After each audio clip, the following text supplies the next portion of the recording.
आप सभी का गीता अध्ययन के सेशन में स्वागत, जहां हम राणा सर के साथ अष्टांग योग के बारे में जान रहे हैं। अष्टांग योग के सभी नियमों को जानते हुए हमने कल 8वें नियम की भी बात की। आज उसी के बारे में, समाधि के बारे में और जानेंगे।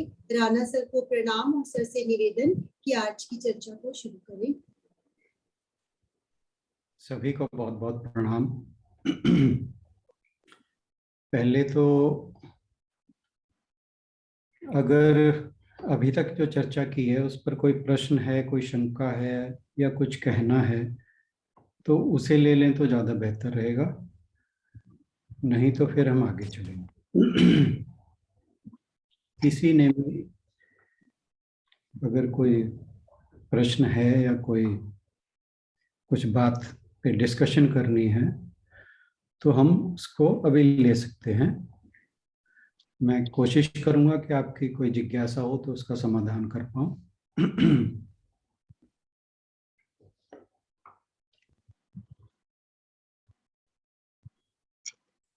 सर, प्रत्याहार को थोड़ा शॉर्ट में समझाएंगे एक बार फिर से। प्रत्याहार का अर्थ है कि इंद्रियों को बाहरी विषयों से हटाना, क्योंकि हमारी जो इंद्रियां हैं वो ज्यादातर सांसारिक विषयों में, विषय भोगों में विचरना उनकी आदत है। और प्रत्याहार के द्वारा हम इंद्रियों को बाहर जाने से रोकते हैं। बाह्य प्रवृत्ति, डिस्टर्बेंस है शायद।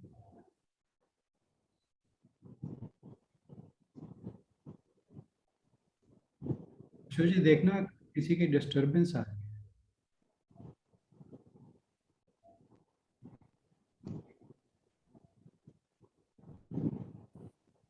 अब नहीं। हाँ जी,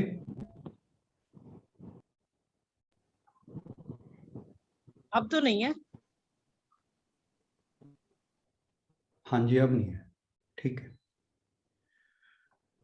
तो प्रत्याहार के द्वारा हम इंद्रियों को बाहर जाने से रोकते हैं। मतलब रोकने का अर्थ है कि उनको अब हमने अंतःकरण की ओर मोड़ना है, और उसके लिए विभिन्न साधन हैं। जैसे एक जो प्रमुख साधन डिस्कस किया जाता है वह है जिसे व्रत कहते हैं हम, उपवास, मौन। ये 2-3 चीजें हैं जिसके द्वारा हम अंतर्मुखी हो जाते हैं, मौन के द्वारा और उपवास के द्वारा। तो जो हमारे काम, क्रोध, लोभ, मोह, राग, द्वेष आदि जो वासनाएं हैं उनको हमने हटाना है अपने मन से। इसी चीज का नाम जो है प्रत्याहार है, यानी इंद्रियों को वश में करना प्रत्याहार है। देखना ठीक है कुछ और? हाँ जी सर, ठीक है। मुझे था आहार को लेके तो नहीं है ना, मैंने ये मिस कर दी थी ये वाली क्लास ना। नहीं नहीं, आहार से कोई लेना देना इसका। ठीक है सर, मैंने ये क्लास मिस कर दी थी इसको। जी जी ठीक है सर, थैंक यू सर। मैं एक बार हल्का सा रिवाइज कर देता हूँ ताकि आपको थोड़ा सा रिविजिट कर लें हम उस पर। पहला अंग था यम, जिसमें 5 बातें कही गई हैं जिन्हें हम डॉट्स भी कहते हैं, क्या नहीं करना है। अहिंसा यानी हिंसा नहीं करनी, असत्यम यानी असत्य बोलना छोड़ देना है, अस्तेयम यानी चोरी या किसी का धन किसी गलत तरीके से उसका धन का हरण करना या चोरी। फिर था ब्रह्मचर्य, और फिर था अपरिग्रह। अपरिग्रह में हमने बात की थी कि हमें चीजों को इकट्ठा संचय करना, मतलब एक जरूरत तक जहां आदमी की नेसेसिटीज हैं वहां तक तो ठीक है, परंतु जरूरत से ज्यादा संग्रह करना, संचय करना, वो गलत है। तो ये थे 5 यम, और ऐसे ही 5 नियम थे जिनको डूज कहा जाता है, ये करने हैं। शौचम शुद्धि, अंतर अंतःकरण की और बाह्य, ये दोनों, भीतर या बाहर की शुद्धि। फिर था संतोष, जो कुछ भी हमारे पास है उसमें संतोष करना। कुछ बेहतर करने की इच्छा बुरी नहीं है, पर इच्छा के ऊपर इच्छा, इच्छा के ऊपर इच्छा, वो गलत है। फिर था स्वाध्याय, शास्त्रों का अध्ययन या किसी अच्छे व्यक्ति की संगति या सत्संग, जैसे हमारा ये ग्रुप है, तो इसका नाम था स्वाध्याय। फिर था तप, तप में था सादा जीवन, कोई आडंबर पूर्ण जीवन ना जीना, सादा जीवन जीना, संयम का पालन करना। फिर पांचवा था भगवान को समर्पण, यानी ईश्वर की शरणागति। जो कुछ भी करना है, जैसे हम कर्म योग में पढ़ते हैं, जो कुछ भी करना है, जो भी हमारे कर्म है, वो सब ईश्वर को समर्पित करते हुए चलना है। तो ये थे 2 यम और नियम। फिर था आसन, आसन यानी किसी भी ऐसे मुद्रा में बैठना जो सुखपूर्वक हो, और इसमें और तरह के आसन भी हमने डिस्कस किए थे, इसमें ज्यादा बात करने की जरूरत नहीं है। फिर प्राणायाम पे हमने काफी अच्छे से बात की थी, और इसके बाद प्रत्याहार हम बात ही कर चुके हैं। फिर आया था, और इन पांचों को जो हमने अभी कहा है, इनको कहा था बहिरंग साधना, मतलब बाहरी जो हमारे शरीर के बाहर की चीजें हैं उनको साधना, साधना मतलब उनको संयमित करना। उसके बाद 3 जो अंग हैं अष्टांग योग के, वे थे धारणा, ध्यान और समाधि। धारणा में हमें किसी एक चीज पे फोकस करना है, इंद्रियों को बाहर से हटाकर किसी अंतःकरण में किसी भी एक वस्तु के ऊपर, किसी भी एक ऑब्जेक्ट के ऊपर, किसी भी एक ध्येय के ऊपर फोकस करना है।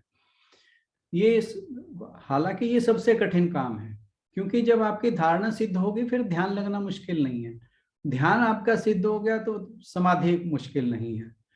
तो धारणा जो है वो सबसे ज्यादा मुश्किल इसलिए है कि हमें सबसे पहले बाहरी विषयों से इंद्रियों को हटाकर अंतःकरण में किसी एक चीज पे फोकस करना, और ध्यान था कि उस फोकस को किसी चित्त की एक ही वृत्ति पर टिका के रखना। जैसे हमने अपने मन में भगवान जी का एक स्वरूप ले लिया, उसकी अपने चित्त की वृत्ति को वहीं पे टिका के रखना, तो ये था ध्यान। फिर आई बात समाधि की। समाधि का मतलब था, हमने कल डिस्कस किया था, कि चित्त की जो भी वृत्ति हमने ध्यान में फिक्स की थी, एक ही जगह टकाई थी, तो उसी चित्त की वृत्ति को एक ही प्रवाह में बहते रहना। फर्क क्या है ध्यान और इसमें? ध्यान में हमारा माइंड जो है वो डिस्ट्रैक्ट होता रहता है, हम बार बार अपने फोकस को किसी एक जो हमारी चित्त की वृत्ति है, जिस पे भी हमने अपना माइंड फोकस किया हुआ है, उस पे हम बार बार डिस्ट्रैक्शन को हटाकर वापस वहां लाते हैं। इस चीज का नाम ध्यान है। और समाधि क्या है कि उसी चीज में जब हम बने रह जाते हैं, मतलब समाधि की अवस्था में डिस्ट्रैक्शंस टोटली खत्म हो जाते हैं, हमारा फोकस ऑटोमेटिकली एक पर्टिकुलर ऑब्जेक्ट के ऊपर बना रहता है। तो ये सारा मैंने कोशिश की समराइज करने की। एक आज मैंने उदाहरण थोड़ा सा कहीं पे मैंने एक लाइन देखी थी, तो मैं कोशिश करूंगा सारे को उसी के ऊपर, एक उसी एग्जाम्पल के ऊपर सारे अष्टांग योग को सेट करने की। देखते हैं आपको कितना अप्रिशिएट करोगे।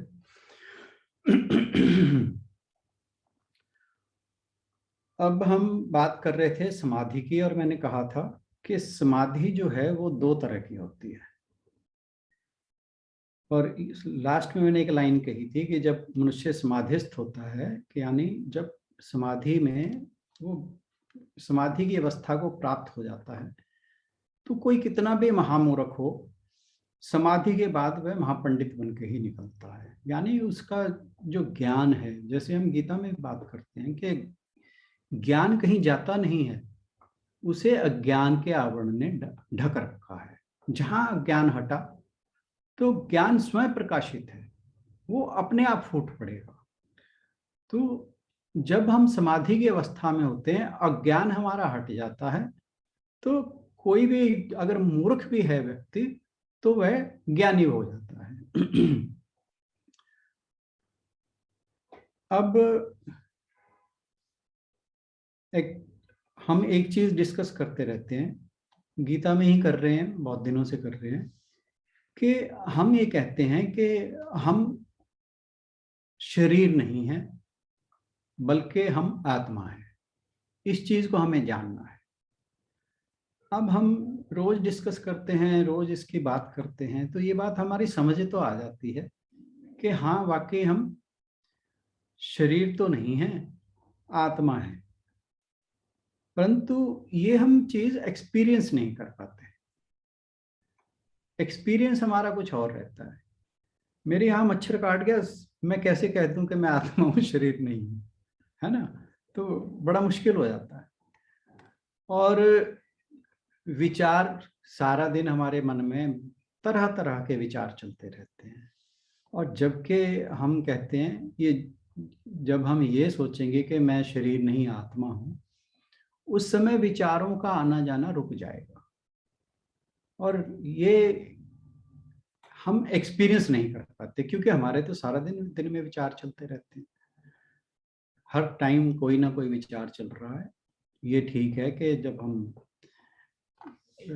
अध्यात्म की ओर मुड़ चुके हैं, हमारे विचार बेटर होते जा रहे हैं, इसमें कोई दो राय नहीं, परंतु विचारों का आना जाना फिर भी है।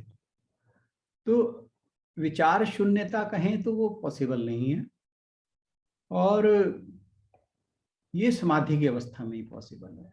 इवन ध्यान में भी हम एक जगह अपने चित्त की वृत्ति को लगा के रखते हैं, परंतु डिस्ट्रैक्शंस वहां भी आते रहते हैं, कोई और दूसरा विचार आ जाता है। तो इसलिए ये जो चीज है कि मैं शरीर नहीं आत्मा हूं, ये एक्सपीरियंस जो है वो समाधि में ही पॉसिबल है, हमारे दैनिक जीवन में पॉसिबल नहीं है। तो समाधि क्या है कि जब चेतना जो है, हम हमारा जो चेतना है, चेतना मतलब हम जो लाइफ में एक्सपीरियंस कर रहे हैं, हम चेतना को हम साक्षी मानते हैं, परंतु वो चेतना ही हमें हर चीज का एक्सपीरियंस दे रही है। तो चेतना जो है हमारी, वो स्वयं को भूल जाती है और सिर्फ जो आत्म स्वरूप है उसके विचार पे स्थिर हो जाती है। बस इसी का नाम समाधि है। क्योंकि मैं की दो सत्ताएं हैं, दो तरह से एग्जिस्ट करता है मैं। एक तो मैं एज ईगो यानी बॉडी, और एज सेल्फ, कैपिटल एस वाला सेल्फ, यानी मेरा स्वयं का सत्य स्वरूप। तो ये जो समाधि में हमें आत्म चेतना होती है, वही वास्तविक स्वरूप है, और वो समाधि में ही पॉसिबल है। ध्यान में भी कुछ अवस्थाओं में आती है वो बात, पर वो क्षणिक रूप से आती है। जैसे हम मेडिटेशन करते हैं, आपने महसूस किया होगा कभी कभी ऐसे कई क्षण आते हैं जब आपको लगता है कि you are no more existing. आपको लगता है कि आप जहां बैठे हुए हैं नहीं, आपका शरीर नहीं है, आप कुछ भी नहीं हो, परंतु ये अनुभूति बहुत कम समय के लिए रहती है, जबकि समाधि के अंदर ये अनुभूति बनी रहती है। ये फर्क है। कबीर जी ने बड़ी अच्छी बात लिखी थी इसके ऊपर कि जब मैं था तब हरि नहीं, अब हरि है मैं नहीं। कि जब मैं था यानी मैं शरीर था या ईगो थी, तब हरि नहीं था, तब मेरे को ये रियलाइज नहीं था कि मैं ही अहम ब्रह्मास्मि। अब मेरे को ये रियलाइज हो गया, अब मेरी मैं जो है वो खत्म हो चुकी है। तो मैं जो ईगो है वो समाधि में गायब हो जाता है।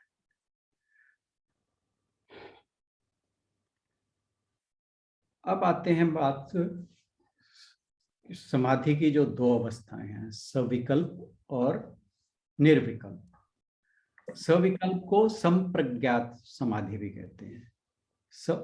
सविकल्प समाधि जो है उसमें क्या होता है कि हमें ये रियलाइज रहता है कि मैं हूं, परंतु जिस चीज के ऊपर मैंने ध्यान लगाया है, यानी जो मैं मान लो मैंने किसी अपने इष्ट देव पे लगाया है, तो उससे एकाकार हो गया, परंतु दोनों में डिफरेंशिएशन बनी रहती है।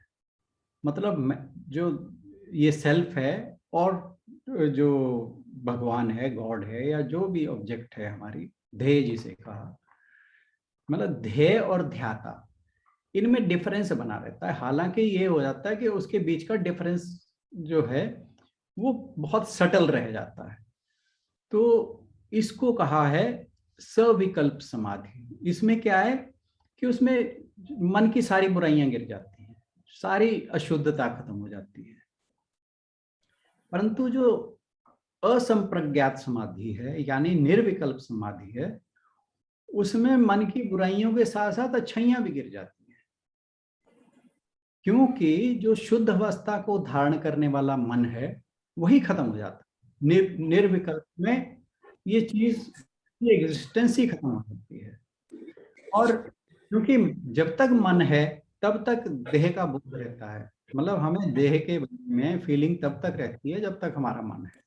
तो निर्विकल्प समाधि में मन खत्म होगी, देह का बोध भी खत्म हो गया। तो जो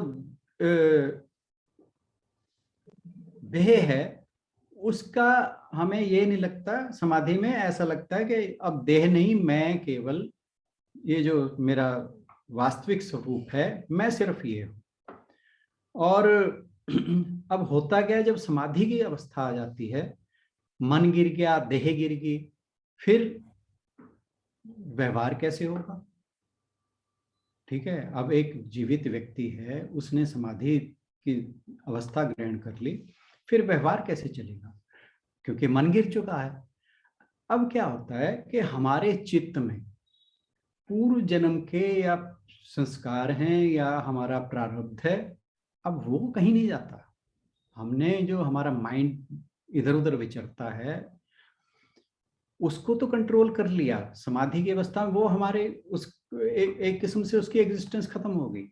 परंतु हमारे जो प्रारब्ध कर्म हैं, हमारे चित्त के जो पूर्व जन्मों के संस्कार हैं, वो खत्म नहीं हुए, क्योंकि वो जब खत्म होंगे वो जीवन के साथ ही खत्म होंगे। क्योंकि जब हमें ये जीवन मिला है, वो क्यों मिला है? वो उन चित्त के संस्कारों या प्रारब्ध के कारण ही मिला है। उनका जो कर्म का हमारा अकाउंट है उसे तो क्लियर करना होगा।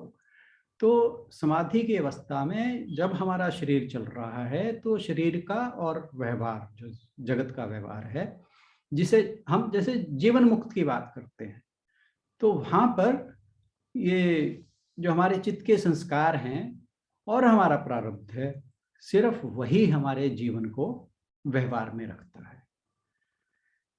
मैंने जो, अच्छा हाँ, एक एग्जांपल रहेगी, अभी है 1-2 मिनट।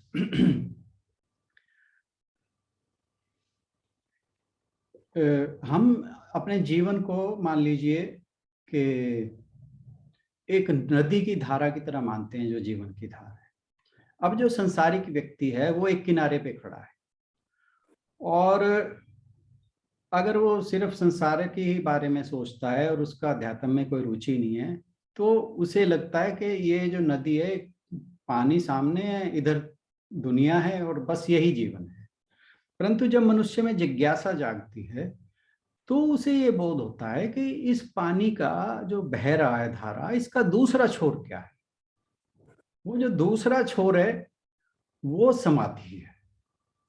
तो आध्यात्मिक व्यक्ति जिसके मन में जिज्ञासा पैदा होगी, वह दूसरे छोर की ओर जाने की कोशिश करेगा, समाधि की अवस्था को प्राप्त करने की कोशिश करेगा। और अब हम इन 8 नियमों की बात करें, यम नियम, आसन, प्राणायाम। अब आप ये समझते जाइए कि उस तरफ जाना है तो क्या चाहिए? हमें एक नाव चाहिए, उसके प्रयास को आप यम नियम कहिए, ठीक है। और ये आसन, प्राण, एक चीज बता दूं कि ये एग्जाम्पल जो है, इसकी हर एक की लिमिटेशन होती है। ये ना सोचो कि ये सारा कुछ एज इट इज बिल्कुल जैसे अष्टांग योग है वो ये इस किश्ती के द्वारा सारे क्लियर हो जाएंगे, ऐसा नहीं है।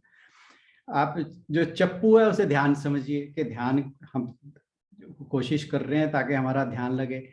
और जो हमारी धारणा है, धारणा में हम फोकस बनाते हैं, तो हमें सामने का रास्ता दिख रहा है कि उधर समाधि है, वहां हमने जाना है। ठीक है, तो जो उसके चप्पू हैं वो हम चला रहे हैं और ध्यान के द्वारा हम उस छोर तक पहुंचते हैं और उस छोर पे पहुंचने पे, दूसरे किनारे पे पहुंचने पे जहां हम पहुंचे वो समाधि की अवस्था है। आई होप मैं कुछ ठीक से समझा पाया। That's all, thank you so much. बहुत अच्छा, बहुत अच्छा सर, बहुत अच्छा। बहुत बढ़िया। कल सैटरडे है और फिर संडे, तो कल सैटरडे को दीदी आपके वाले ग्रुप में भी हम रिवीजन कर सकते हैं और सर का भी अगर चाहे, अगर किसी का होगा तो क्वेश्चन ले लेंगे कल वाले में ना। आज तो टाइम हो चुका है, अगर किसी ने कुछ भी पूछना हो इन नियमों के बारे में तो कल का दिन हम रख सकते हैं, अन्यथा फिर आगे की ओर चलेंगे। बहुत बहुत धन्यवाद राणा सर का। एक बार ओम के साथ इस सेशन को यहीं पर समाप्त करेंगे और अगले सेशन की ओर बढ़ेंगे। डॉली जी से निवेदन कि एक बार ओम का जाप करें। ओम